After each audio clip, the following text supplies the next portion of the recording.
This is the High School Crossfire. Welcome back. Do you understand what climate change is? What is climate change? Climate change is the... You're taking your time. Are you aware that man has no control over the climate change effects?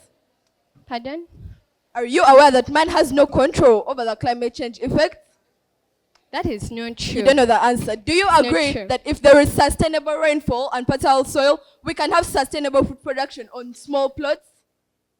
And that's what we currently have in Uganda. That's not what you're talking about. Are you aware that people move from areas suffering adverse climate change effects to areas with tropical rainfall and fertile soil, leading to the land subdivision?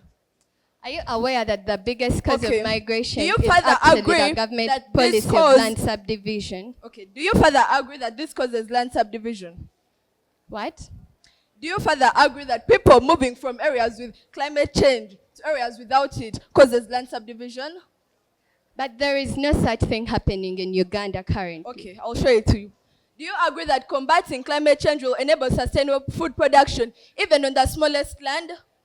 As long as we still have land No, subdivision, it Do you cannot agree happen. that with land subdivision, food production can still take place, unlike climate change, where soil and weather can't support the food growth? As long as there is division of land, there cannot be efficient food production. So you are aware that with climate change, the quality of land is lowered in terms of fertility, highly reducing the food production? Climate change has its effects on the environment. Okay, thank you.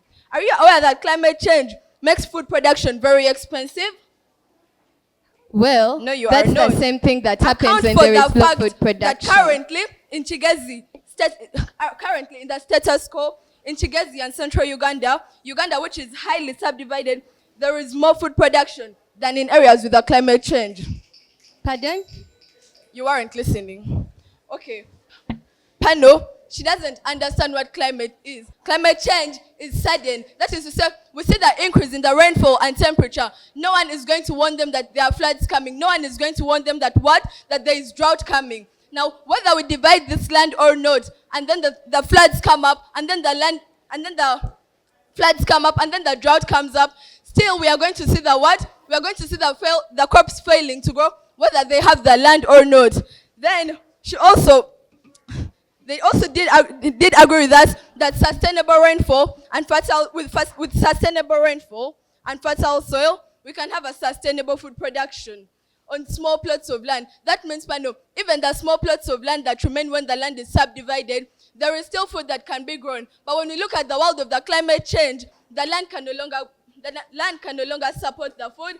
The weather, the rainfall is not there to water the crops. So when you look at our world, when we have climate change, the food production can't be able to take place. But when you look at their end, they still can grow the land. It doesn't mean that when they divide these areas of land, the land stops being fertile. The land is still fertile, but they choose to not to ignore the point that when there's climate change, the land is not going to be fertile anymore. They're not going to receive the rainfall anymore. The temperatures are going to increase, And we try to show them that their land subdivision comes about from climate change. In what way is this, when there's floods in an area, these people are going to look for where to settle in another area. That's what subdividing this land. Now, when we also look at how climate change leads to unsustainable food production, if we are in an area like Karamoja that may not have enough food production, we look at them being supplied food from other areas, and when they're supplied food from other areas, even those areas are going to lack food in time to come. That's going to lead unsustainable food production. Never too late to learn, never too late to turn. I rest my case.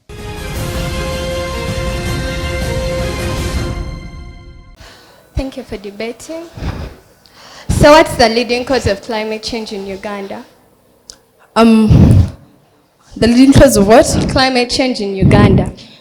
Human activities of the people. Human activities. Okay, thank you so much. So, has Uganda ever experienced acidic rains?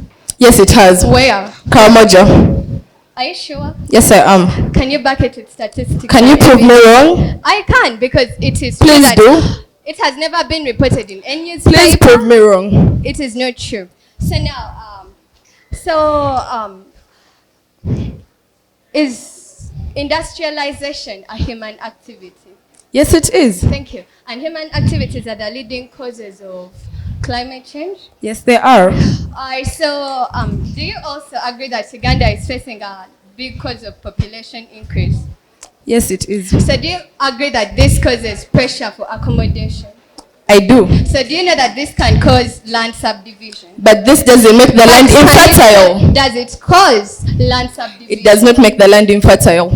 But then it causes land subdivision. It does not make the land infertile. Alright, so now, so do you also agree that mechanization cannot be carried out on small pieces of land? But food crop growing can be carried out. So people can depend on only fruits for sustainable food production. I said food crop growing can be carried out. And that food crop can sustain a growing population. Yes, it can sustain the family that grows it. Scale. It can sustain the family that grows it. Only the family that grows it. Well, they're going to grow it for themselves to use. So, do you also agree that industries encroach on fertile land? Yes, I do. Thank you so much.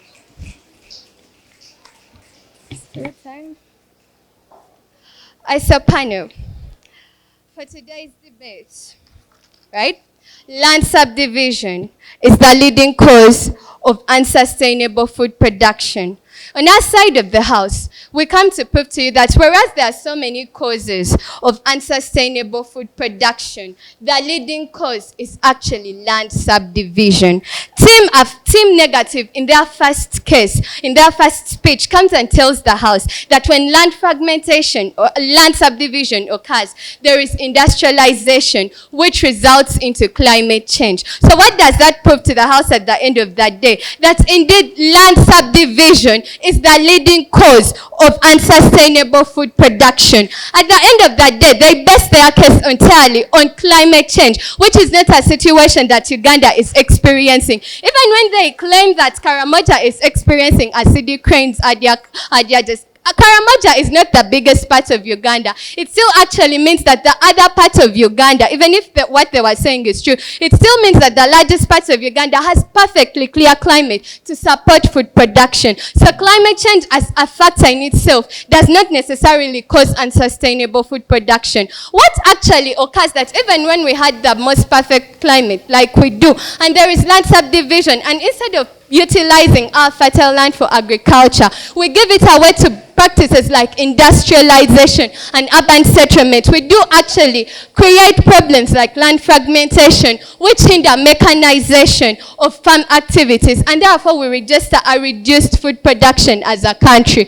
It creates a situation where the biggest practice of agriculture carried out is subsistence farming, which cannot sustain a whole country. It only sustains individuals who actually have access to land. At the end of the day, dear judges, if you analyze our case clearly, when we see that we work on a problem like land subdivision, and we actually make sure that there is enough land to carry out agriculture, then there will be no problem of unsustainable food production. With that, I wish to rest my case.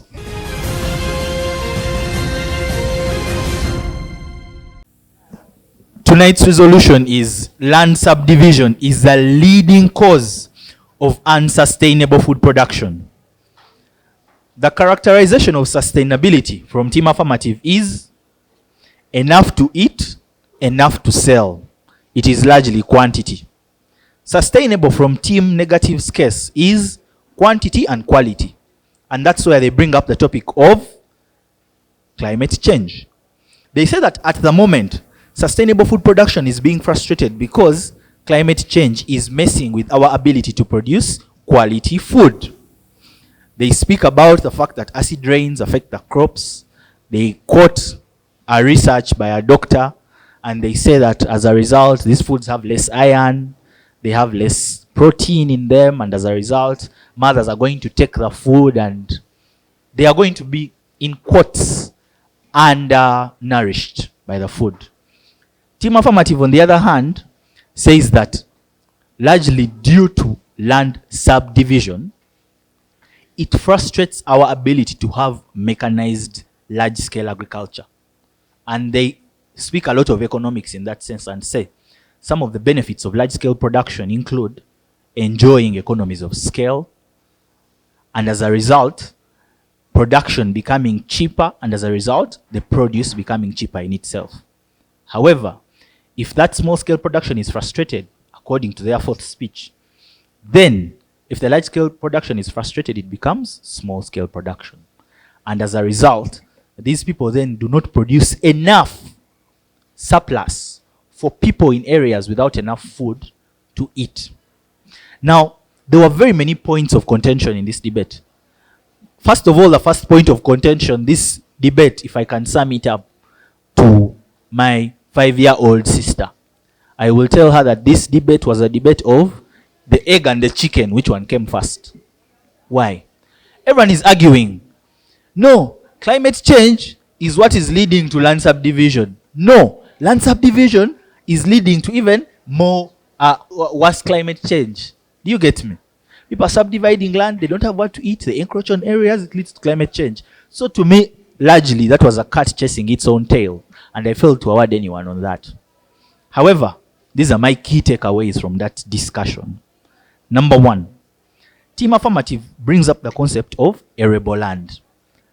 I do not know. You did not engage them on that anyway. They say 80% of land in Uganda is arable. But then they say that as a result of the continuous fragmenting, and fragmenting sometimes for industrial purposes, that arable land is slightly reducing. And because they speak of that, then I wait for Team Negative to come and tell me, okay, this arable land is still existent right now, but even it is being frustrated more by climate change. Climate change as the major cause. However, you're caught out by speech number 3. Before you clarify and then bring it up very well, the judges are brought alive to the fact that a lot of the climate change discussions you people are having are hypothetical, futuristic, and fanciful. How? When acid rain occurs, it leads to depletion of nutrients in the soil, which leads to worse plants. Such a discussion then becomes largely hypothetical. But the debate is saying the leading cause, not the leading risk, not what would, in the future, what would affect us, or if we do not address the problem of climate change. You fail to engage them on how is climate change affecting arable land. So thank you for this debate. I personally, according to me, first speaker negative, you take best speech for me in this debate, because you do a very good role in executing, you do a good job in executing your role as first speaker negative. Now, moving on. The resolution we had today was land subdivision is the leading cause of unsustainable food production. So for a resolution like the one we had today, team negative, when you come up and this is what you debated. You debated that climate change is the leading risk of unsustainable food production. You understand that? You do a good job in showing us the risk, in quantifying the risk. That is why you get words like futuristic in Judge Calvin's speech. When you come up and, first of all, for strategy, you can't come up and strategize. They forget a perimeter, and you come up and you set your perimeter as entirely Uganda. I do not fault you on it. However, it ends up costing you somewhere. So moving on, I buy your argument of quality of food matters as well. I buy your argument of saying that, you know what, climate change actually affects the nutritional value of what? Of food. However, maybe if you had quantified that climate change to something, do you understand? Your entire compounding of climate change in first speaker's speech, if you actually break it down to let's say floods and whatnot, maybe that would have helped in your arguments. Now moving on, I told there is also an argument that dies out in first speaker's speech. First speaker negative talks of GMOs. First speaker negative talks of packed food and industrial produced food, junk food.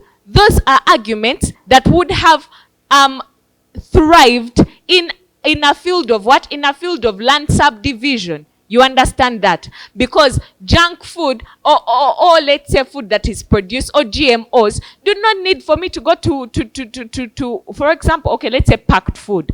I do not need to go to land to dig that food. You understand that? However, okay, moving on. Looking at what? Looking at what we are given by Team Affirmative. Team Affirmative comes up and gives us land fragmentation or land subdivision entirely. And they come up, and I also do not take up your arguments of if climate change did not exist, then if we solved land fragmentation, climate change would still thrive in all those arguments, because even these people will still raise up that very argument. You understand? Now, moving on.